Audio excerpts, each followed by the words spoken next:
usually there's not enough, especially with this concrete pipe. I bet there's not much to be able to. And she started getting sketchy. We hit storm sewer. So this wasn't marked, and I thought it was a curb.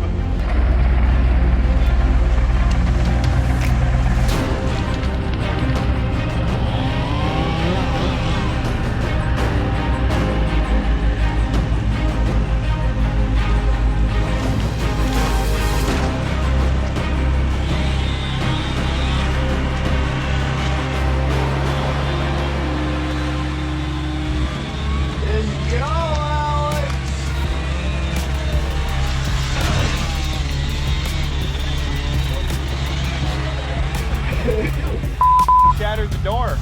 No. Oh, the door. I'm not making that phone call.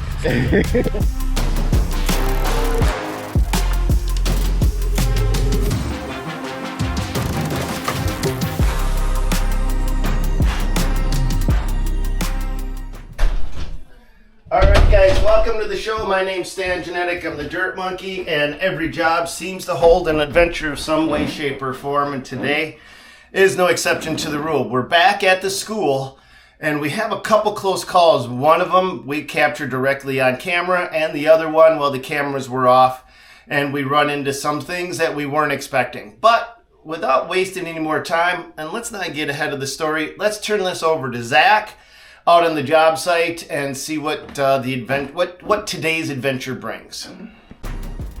All right, good morning everyone. Hopefully the camera holds out again. It doesn't like to wake up right away in the morning for some reason. But today we're on day 3. All these trees right here are coming down today.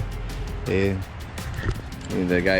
tree guys were just here. They're gonna go deal with a tree that down over that way on the other side of the school, and then they're gonna come back and start taking out these trees. So stick around for that. I'm gonna grease up the ASV this morning, and then we're gonna get into it. Kimmy and Alex will be along shortly. It's just me and Sam out here right now. So yeah, that's what we got for right now. Man, this thing's gonna give me tetanus, bro. Oh, they're flipping. Hell yeah. Well, they landed with all those branches, but there ain't very many branches. Job site safety is a monumental thing, and one of the things I found to be the most effective way to keep my guys safe is to put them into 2-man teams. A second set of eyeballs, a second opinion, a different perspective always seems to go a long way in helping keep my guys safe. And then also go up there and get a video of that guy too.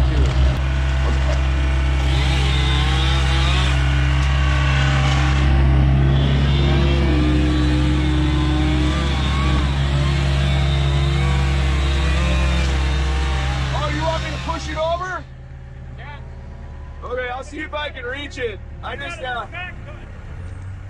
what's that? If it comes this way, I'll guide it down, basically, huh? Okay.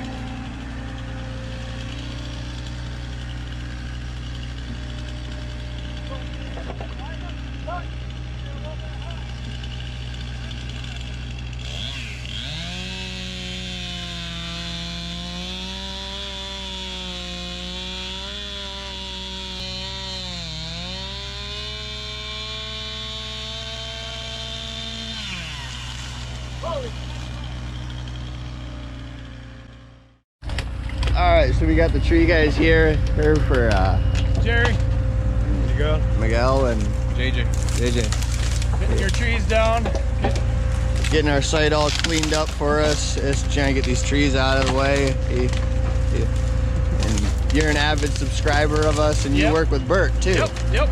Work with Bert, hauling snow. So you know what we do. Yep, I've seen lots of what you guys do, retaining walls and different landscaping projects. You guys do an awesome job. So a little bit of stuff down the wall down here, so that way when the trees come down, you're not going to hopefully damage the wall. Which is actually used as a loader, not just a snow pusher. So when you're digging underground, you have to locate utilities, but there's not just one number that you have to call. Like in Minnesota, it's 811 or go for state one call or what have you. But in your area, it's going to be something different. But those numbers only mark public utilities. When you're working on a big job site, you also have to mark private utilities. And let's talk about the difference. Public utilities are what come off from the public infrastructure into the site. That's all they have to mark. But once you're in the site and you're working, there could be a spider web of utilities all over, and that's where you need a private utility locator. But here's what you don't do. Don't blindly trust that they're accurate. Don't blindly trust that everything they show you is going to be right. Because a lot of times they're not. And today you're going to see that exactly happen. So you have to always move forward with a certain amount of skepticism and a certain amount of caution. Because even though you may know where the line is, they may be off by 1, 2, 3 feet, or they may not have marked something at all. And as a contractor, you're going to see all of it. And today you're going to see one of those exact scenarios happen here in just a little bit.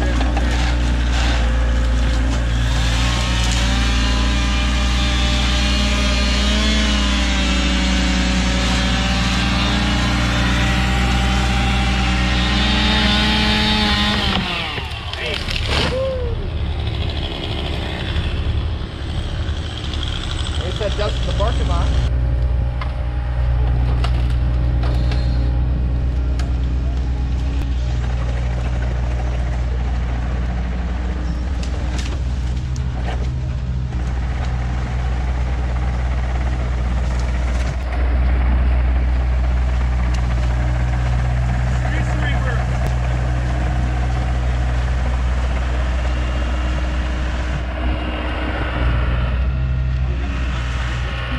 The tree guys find themselves in a little bit of a bind, and the boys rush in to give a hand. Now, before you judge, just ask yourself, are you perfect? Let he who is without sin cast the first stone.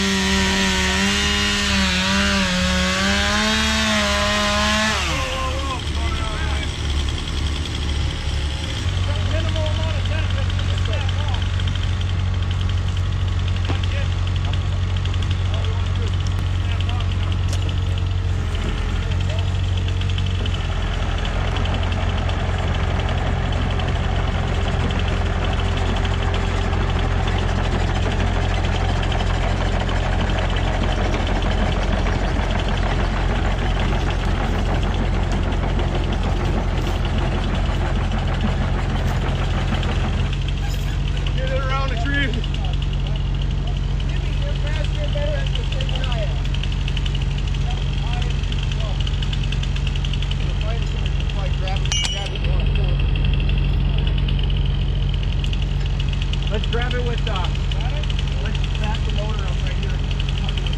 Yeah.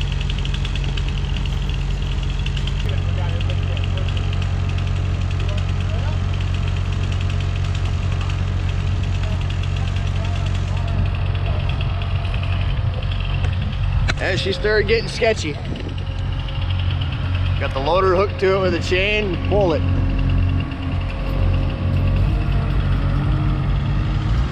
Just go, Alex. Just go, Alex.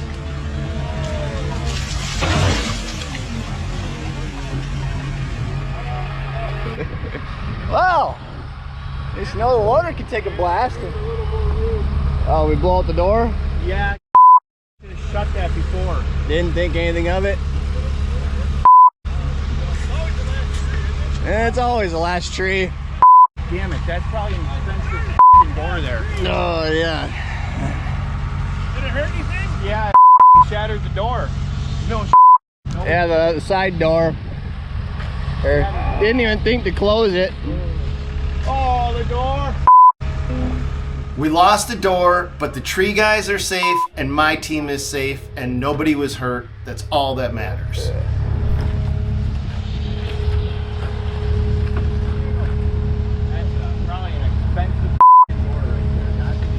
Oh yeah, the window on the The other one was freaking $400.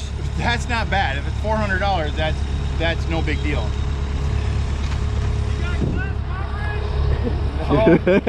No. All right. The last tree came down, and we had a casualty. Yeah. We were in a rush. Tree was about to fall back the other way. Grabbed chains, just hooked to the loader and pulled, and forgot the side window was open, and tree came down square on top of it. Now it's just clean up and back to wall building. Well, it was the emergency situation. It was going towards the playground. The guys were trying to push it. We had the wind coming This way and this way right at us, so we hooked up some chains real quick with the Kubota. And the one machine I didn't want to use. Yeah, we were going to use this, but the one machine we could actually afford to lose. hooked up the chains, 2 sections of chain, and just about 2 feet too short, 1.5 foot. And the very top of the tree came down and clipped there was an open window, and it just clipped that window and shattered it. $2,500 bucks? $2,500 that we're gonna have to. $2,500. We saved the playground. And those guys. And the guys standing behind it when the wind picked up. Yep. Yeah. There wasn't a lot of thinking in that situation. It was just get it down. Window can be fixed, at least people can't be replaced. Yeah, but still, we could have broke a dirt monkey machine and stand. Yeah, not stand. That's the difference. And all these other trees, there was all these other trees on the hill, and it's the last tree. I would have rather seen my truck get a window broken than that machine Yes, get a window I didn't want to broken. have anything happen to that machine. That was just that thing's quicker than sitting under there with the Daewoo at the time. 'Cause it was, I don't even think the Daewoo would have got over there in time before it fell over. No, I was starting to blow on those guys, and they were all back there holding it up. I should have shut the window before, and then that tree probably would have just grazed right down. Yeah, I would have problem missed at it. all. It's just because it was on that back angle and it was sticking out. I didn't even think the window was open. I just jumped in and went. Well, yeah, you should have done it with your truck. Then you could have gotten a whole new box. I know that's not how that worked. I would have been dealing with an even more There you damage. go. This branch, That was that branch right there. Look at that. a little bit right here, it just barely, it wasn't much that touched it, man. There you go. The one machine.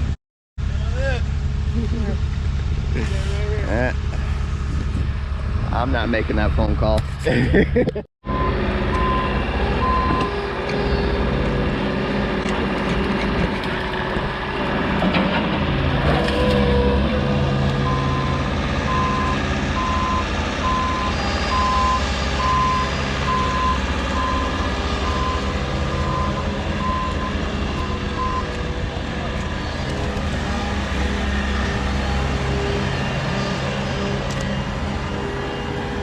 They got all the trees over here.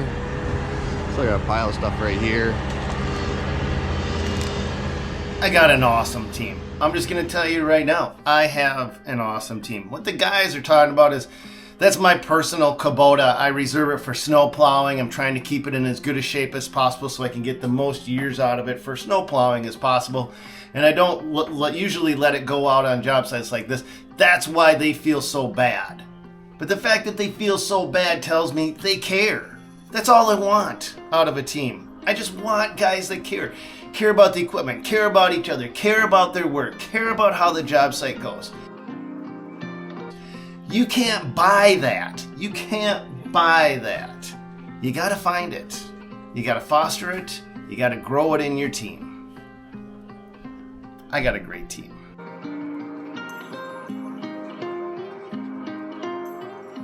Put in. 1792. 6/17/92. Ooh, the future. But all right, we were digging out for our next chunk of wall here, and we hit storm sewer. So the Not only thing, marked because it was a private line, and he called out private lines, and I bet the site manager didn't even know about this line here. Otherwise, he probably would have requested drain water as well too, on top of just electrical, you know. But he didn't, so this wasn't marked, and I thought it was a curb or just concrete in the hillside, which find a lot. The only way to do anything is to bring our wall and step it over. There's probably enough meat on the sidewalk there to put rock right on top of that base. This pit started coming up pretty Yeah, quick it's coming over up. here. Yeah, you can There's see. nothing else to do here. If we get it up to here and then rock it and step it up. We gotta bridge it. It's been here since 1992. That thing ain't moving, you know. No. It ain't going nowhere. Good thing you didn't crack it in half. I'm Then it'd be a lucky bigger because bitch. Because then it's tearing all this up, putting a New section in. section on. yeah, because you can't. Well, lucky we would have broke it right by a hub, Yeah. so they could have gone there to wherever their next splice was, or they would have had to redo it all the way to where it ends. Usually, there's not enough, especially with this concrete pipe. I bet there's not much room to be able to slide a piece on and then. I think that tree came down and smashed this thing. And left those scratch marks Yeah. in there. Me too, yeah. Broke the window. It broke the scratched window, the damn drain tree. pipe. God. Never rains, but it pours. Guys, if you dig in the dirt, please mark your utilities and respect the time frame they require to locate those things. Now, in this case, this was a private line and it was missed. It didn't turn out to be a very big deal. But on a past job we did, we had a line that was missed, and when we hit it, it was a high voltage line. And when we hit that line, I don't know how we survived this, the line came up out of the ground and just started to spark like this. It was going back and forth. That's how much power was going through that. And you're in a metal excavator. If that would have hit that excavator, that would have went all the way through the cab of that excavator, blew that up, but more importantly, it could have hurt somebody.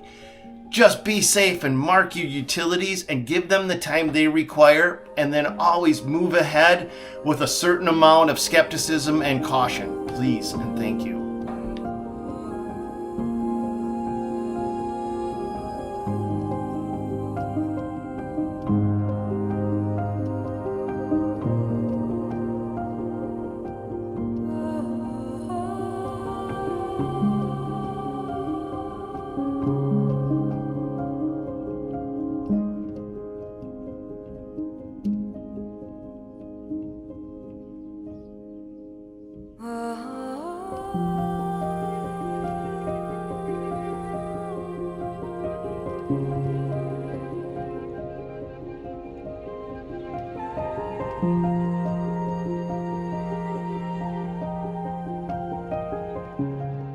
All right, we kind of getting kind of rained out for the day. We're wrapping up here because we got heavy storms coming in, and then more rain tonight, and then maybe I think tomorrow it's just gonna be a wash completely because it's just supposed to rain. But we got everything in and got a few more lifts on, another course, a couple courses on.